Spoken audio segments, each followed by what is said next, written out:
Hello, I'm Greg Kutsona, and this is RELS 100 Judaism, Christianity, and Islam. Western religions, also often called Western religious traditions, monotheistic religions of confrontation or encounter. Judaism and Christianity all are defined by having the people who are Jews, Christians, and Muslims, they are people of the book. I grew up in a non religious home, and I remember being at a friend's house in high school, my good friend Doug, and we were just hanging out in his living room. And I looked up at the bookshelf, and on the bookshelf, there was a book that had a name I had never, or a word I'd never seen before. It was the word Exodus. And I said to Doug, Exodus, what does that mean? I never heard of that before. And he said, Exodus, Greg, I'm Jewish, and Exodus is the story of how the Jewish people were led by Moses away from the Egyptians. I realized that not knowing much about religions really got in the way of my understanding my friend Doug, and in a way, understanding a lot of people in my life since then. So that's what we're trying to do in this course, is figure out what religion means, especially to Jews, Christians, and Muslims. Albert Einstein had this insight about religion. True religion is real living, living with all one's soul, with all one's goodness and righteousness. That for him was true religion. What is religion? This course, RELS 100, explores what it means to be religious, or as some would say, spiritual, and how that characteristic of human beings is expressed both in and outside various religious traditions, particularly the world religions of Judaism, Christianity, and Islam. And here's my spoiler alert for you. You'll find in this course that scholars define religion in a way which is much closer to spirituality than you might have thought. So when people say, I'm spiritual but not religious, that isn't particularly exactly a designation in the academic definition of religion. But we'll be looking at that too, even in the next couple slides. Let me just tell you a little bit about myself and to ask you the question. And if you email me this answer, I'll be happy to give you some extra credit points, 10 extra credit points. If you could be a superhero, who would it be? That's the picture of Batman there. I like Batman. I like Batman because he doesn't have any special powers except for his intellect and his craftiness.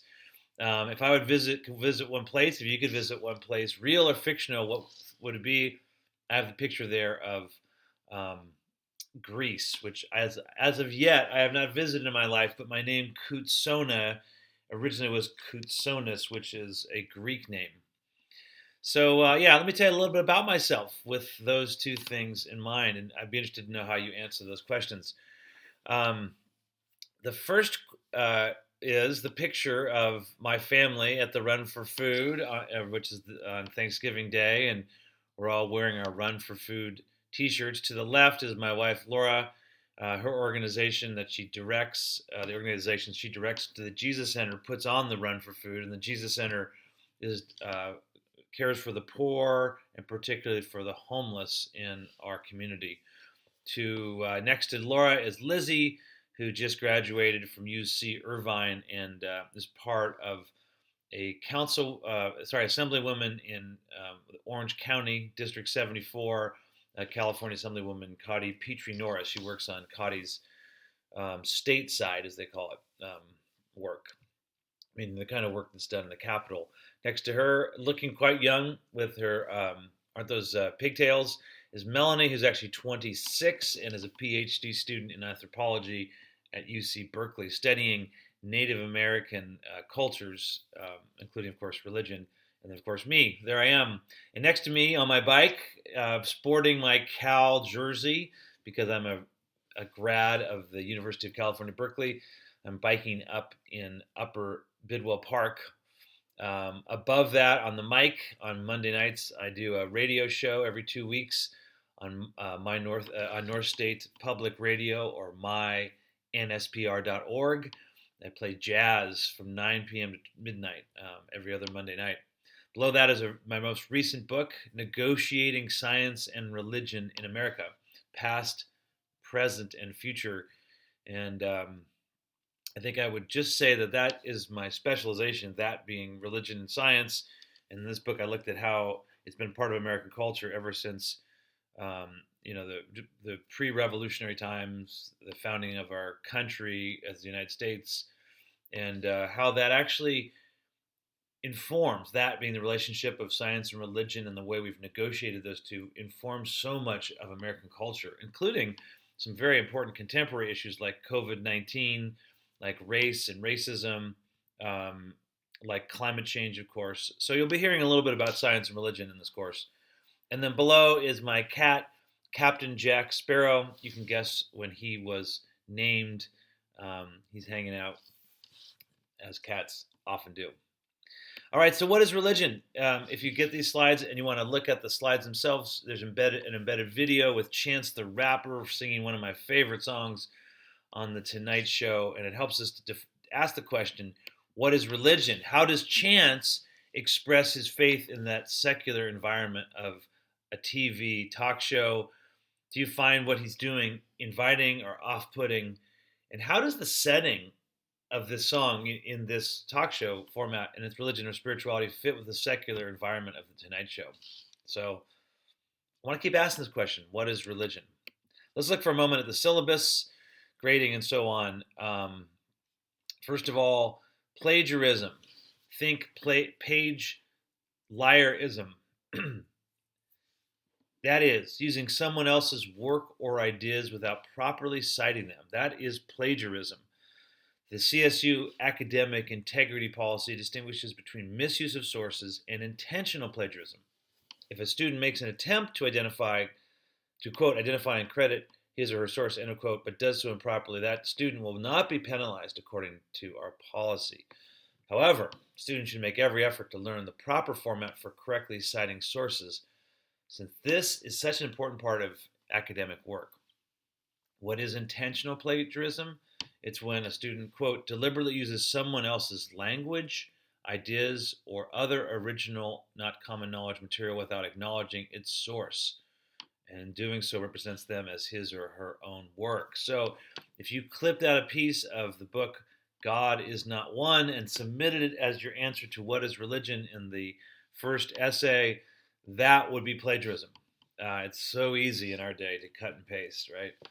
So borrowing another person's phrases or sentences without using quotation marks or citations, cutting and pasting whole paragraphs or papers from websites without acknowledging them, or borrowing ideas from someone without citing them. These are all plagiarisms.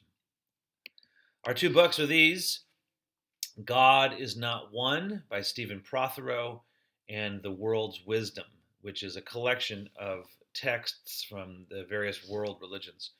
So you want to make sure you purchase those or find them through Merriam Library online. Those are the two core texts you have to have. So Prothero is really interesting because there's been this tendency in religious studies to say, well, aren't all religions essentially saying the same thing? Prothero says, no, it's the differences that make them interesting. It's the differences that we need to understand. It's not like one is better than the other. That's not what he's arguing. But the differences are the way that we're going to move forward as a cosmopolitan culture that we're in. Let's then look at what is religion.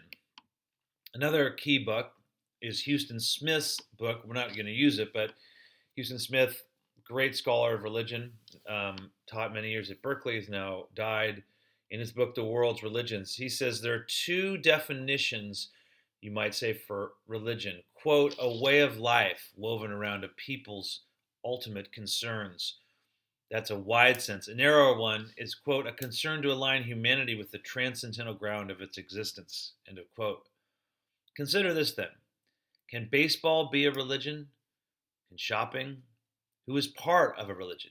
Is it someone who confesses a doctrine, who says, I believe, for example, in the Holy Trinity, who says, I accept the 5 pillars of Islam, is on the other hand someone who's born into a family. Hey, I've been born into, my friend Doug, I was born into a Jewish family. Did that make him a religious person? The simple way of defining religion from the theologian of the middle 20th century, Paul Tillich, is, quote, the state of being grasped by ultimate concern, end of quote. A little bit more complex definition, which I've put together from various scholars and sources, is this, quote, the belief in God, many gods, or ultimate reality, as well as an associated organized system of teachings, scriptures, leadership, and ceremonies with rules used to relate to God, a plurality of gods, or ultimate reality.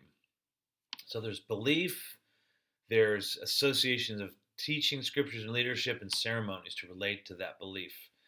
Stephen Prothero talks about the 3 creeds in his book, God is Not One. Sorry, did I say 3? I meant 4 C's. Creed, cultus, code, and community. Creed, what you believe. Cultus, that's a fancy word for worship, what you worship. Code is your ethics. And community, who you do this with. Creed, cultus, code, and community. So when we look at religions, we're going to look at these things like the sacred, what is authority, what is ritual, what is human life. So, what then is a world religion? A world religion, this is really important, is one that exists cross-culturally and not bound to one geography or time. In Philip Novak's book, The World's Wisdom, he talks about longevity, historical impact, and or numbers of current adherents. So that's this sense that it's not just something I came up with, like, oh, I have this idea about, I really love to bike up in Upper Park, so I'm going to create Upper Park mountain bikealism or something. That's not a religion because it's probably never going to spread very far and it's not going to get across the globe or stay through time. That's my prediction. But there have been 5 classic world religions. The 2 classic ones in the East, meaning they started more or less in India, are Hinduism and Buddhism. And sometimes the course adds, this course would add to that list, Confucianism and Taoism in the East. We're not studying those, we're studying the religions of the West, Judaism, Christianity, and Islam. So all these are monotheistic. They believe and worship one God. Monos means one, theos means God, monotheistic. It's contrasted with polytheistic, poly meaning many gods. The monotheistic, the belief and worship of one God. In the long history of religion, monotheism has not been the only voice. This is really important to understand that many, many traditions have many gods or many spirits or whatever, but this idea of one God, but particularly this one God as revealed to the patriarch, the leader of around 1800 before the Common Era, Abraham, is critical. Abraham, revealed in the Hebrew Bible or the Old Testament, is also revealed as Ibrahim in the Quran. These are Abrahamic religions, and they account for billions and billions of people. Almost 4 billion people today name Christianity, Islam, or Judaism as their religion. So let's just look one more step before I close this particular lecture. What are the 2 basic types of religion? So the West is seen as confrontational. The East is seen as is seen as interior or interiority.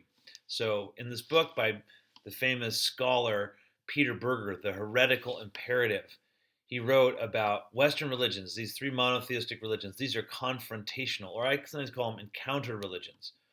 Comes from the book of the Hebrew Bible, Isaiah chapter 6. In the year that King Uzziah died, I saw the Lord high and exalted, seated on a throne, and the train of his robe filled the temple. Above him were seraphim, each with 6 wings.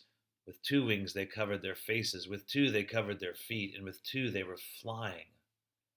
The seraphim, these burning beings, if you know from Tolkien and the movies of the Lord of the Rings, the Balrog, that's the kind of flaming beings. These are scary beings. They're not evil like the Balrog in the Lord of the Rings, but they are holy, good. They are surrounding God. These flaming ones. They were calling to one another, saying, "Holy, holy, holy is the Lord God Almighty. The whole earth is full of His glory." At the sound of their voices, the doorposts and the threshold shook, and the temple was filled with smoke. That is the essential experience of Western religion. And just to contrast it with Eastern religions of interiority, again, Hinduism, Buddhism, Confucianism, and Taoism, the Buddha's meditation. When the Buddha had won through to mental stability, he was suddenly freed from all desire. He had reached the first stage of absorption, which is calm amidst applied and discursive thinking. Interiority, going deeper in self to find the ultimate or the divine within. Confrontation, a God, a personal God, the one God outside of us, transcending us, and yet also knowing us intimately. That God encounters us. This is the essence of Western religion. This is what we are going to study in this course. I hope you'll enjoy it.